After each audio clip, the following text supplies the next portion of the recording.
दोस्तों, आज हम दुनिया के एक ऐसे गुमशुदा शहर की तारीख के बारे में बताएंगे जहां हम जिन्स परस्ती की वजह से खुदा का अजाब आया था।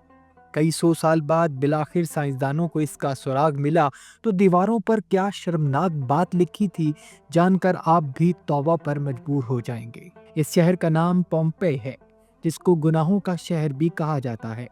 तारीख बताती है कि इस शहर के लोग कौमे लूत से भी घटिया और बेहया थे। अब असल सवाल ये पैदा होता है कि आखिर हज़रत दाऊद अलैहिस्सलाम के ज़माने से आबाद ये शहर पोम्पेई दरियाफ्त कैसे हुआ और इस शहर की तबाही की असल वजह क्या थी।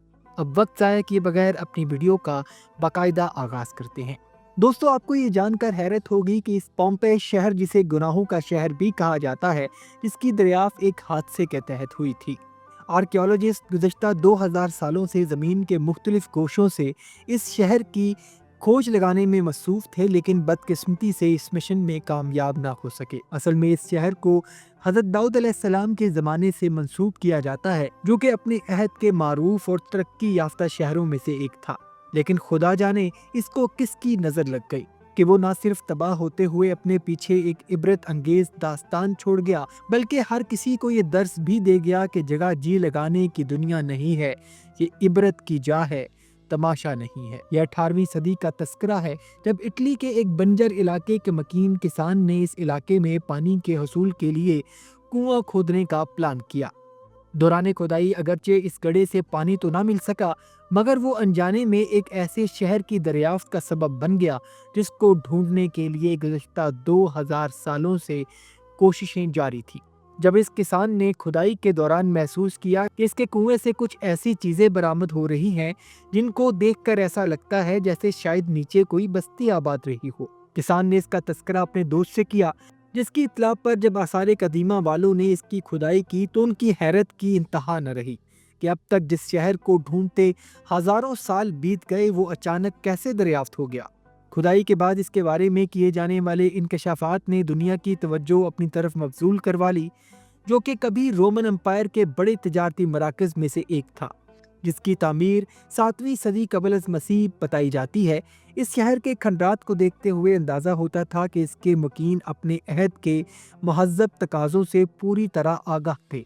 ये शहर, जो कि वक्त के साथ साथ मुख्तलिफ बादशाहों ज़ेरे निगरान रहकर बिलाखिर रोमन एम्पायर के हाथों में आया, तो उसने तरक्की की मनाजिल को इस तेज़ी के साथ तय किया कि इंतहाई मुख्तसर अरसे में ये अपनी दुनिया का एक मुमताज़ तजारती मरकज़ बन गया। लेकिन इस शहर के मकीन, जिनको फितरत ने खुशहाली से नवाज रखा था, इस शहर में गुनाहों की वो बुनियाद रखती जिसकी वजह से इस शहर को दस्ते कुदरत ने न सिर्फ किस्सा माजी बना दिया, बल्कि वो आने वाली नस्लों के लिए एक इबरत भी बन गया। दोस्तों, आप जानते हैं कि तारीख़ इंसानी में कौम लूत इस किरदार की हामिल थी, जिसने हम जिन्स परस्ती को फ़रोग़ देते हुए फितरत से बगावत का जुर्म किया और बिलाखिर अज़ाब इलाही का शिकार हो गए। जबकि इस शहर के मकीनों ने भी अपने आबाओ अजदाद की इस सुन्नत पर अमल करते हुए इसको गुनाहों की एक ऐसी बस्ती में तब्दील कर दिया जहाँ पर इंसानी और अखलाकी इक़दार सर पकड़ कर रह गई। हत्ता के बाद ऐसी रवायात भी मिलती हैं कि पोम्पेई में रहने वाले बेहयाई की इस मंजिल पर पहुंच चुके थे कि इंसान को छोड़कर वो जानवरों के साथ भी वो अपने जिनसी ताल्लुकात की तस्वीर बनाकर शहरों के चौक में लटका रहे थे, ताकि देखने वालों को भी इस गुनाह की तहरीक दी जा सके। हम जानते हैं कि जब कौम लूत हम जिन्स परस्ती के गुनाह का शिकार हुई तो अल्लाह ने अपने हुक्म से उस पर पत्थरों की बारिश कर दी थी और वो लोग इस निशाने इबरत बनकर रह गए। मगर जब इस शहर की तारीख का मुताला करते हैं तो पता चलता है कि इस शहर के बाशिंदे इस गुनाह में कहीं ज़्यादा आगे निकल गए थे। इनकी औरतें भी मर्दों की तरह हम जिन्स जैसी मूजी गुनाह की दलदल में धंस चुकी थी। हत्ता के जानवरों और मासूम बच्चे भी सरेआम इनके इस गुनाह का शिकार होने लगे। इस शहर के बारे में मुहक्किकीन का कहना है कि इसका हर दूसरा घर, यानी एक अयाशी का वो अड्डा था जहाँ पर मफ्तूहा इलाके से लाई गई खूबसूरत लड़कियों को हवस परस्त मर्दों के सामने पेश करने का कारोबार किया जाता था। और फिर एक वक्त ऐसा भी आया जब जिस्म फरोशी जैसा मकरूह धंधा इस शहर का नुमाया कारोबार बन गया, और इन हालात में एक जिस्म फरोश लड़की या मर्द किसी मेहनत कश के मुकाबले में कई गुना ज्यादा सरमाया कमा लेता था। دوستو، اس بدبودار شہر کے بارے میں ایک اور تاریخ یہ بھی ہے کہ یہاں پر نہ صرف غلاموں کی ایک بڑی تعداد بلکہ شہر کی اشرافیہ بھی اس مذموم کاروبار کا حصہ تھی۔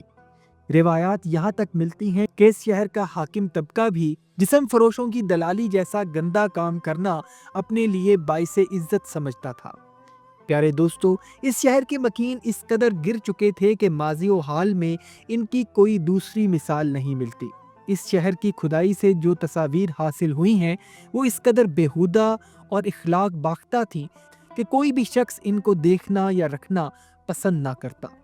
جبکہ اس عہد میں یہ رواج بھی عام تھا کہ لوگ مکانوں کی دیواروں پر اپنے بیہودہ خیالات اور شاعری رقم کرتے تاکہ پڑھنے اور سننے والے بھی اس گندگی کا حصہ بن سکے۔ اس کے علاوہ بھی اس شہر میں بے حیائی کے کئی اور طریقے بھی تھے۔ مثال کے طور پر یہ انسانی تاریخ کا وہ پہلا شہر تھا جہاں پر ایسے سوئمنگ پولز اور غسل خانے تعمیر کیے گئے جہاں مردوں اور عورتوں کو اجازت دی جاتی تھی مشترکہ غسل کر سکیں۔ اور اس کے علاوہ اگر آپ کو گناہوں کے اس شہر کے کھنڈرات دیکھنے کا اتفاق ہو سکے تو آپ جان سکیں گے کہ اس شہر کے مکانوں اور دیواروں پر ایسی علامات ثبت تھیں جو کہ ان کے زنا خانے ہونے پر دلیل دیتے ہیں۔ اس شہر کی معاشرت دیکھتے ہوئے انسان سوچنے پر مجبور ہو جاتا ہے کہ آخر گناہگار زندگی کی حد کہاں پر جا کر ختم ہو سکتی ہے۔ یعنی اس شہر کی تمام بیان کردہ برائیوں پر بھی یہ کہانی ختم نہیں ہوتی کہ گھر گھر برائی کے اڈے ہونے کے باوجود اس شہر کے مرکز میں پھر ایک ایسی عمارت تعمیر کی گئی جس کو سب سے بڑے بروتھل کا درجہ حاصل تھا، جس کو اس دور میں لوپن آرا کا نام دیا جاتا ہے، جس کے معنی بھیڑیے کے ہیں۔ زمانہ قدیم کا سب سے بڑا فحاشی کا اڈا تسلیم کیا جاتا ہے، جو کہ ایک 2 منزلہ عمارت تھی جس کا نچلا حصہ اگرچہ عام لوگوں کے لیے مختص تھا، جبکہ اوپر والی منزل شہر کی اشرافیہ کے لیے مخصوص تھی، جہاں پر بے حیائی کی ایسی محفلیں سجائی جاتی کہ خدا کی پناہ۔ اس پر باپ بیٹی اور بہن بھائی تک ایک ہی حمام میں ننگے نہا کر شرف انسانیت کا مذاق اڑایا کرتے تھے۔ فطرت کا یہ اصول ہے کہ جب بھی کوئی شخص یا قوم فطرت کی حدود کو اس طرح پامال کرے تو پھر دست قدرت حرکت میں آ کر اسے سامان عبرت بنا دیتا ہے۔ اس شہر کے مکینوں کے ساتھ بھی بالآخر یہی کچھ ہوا۔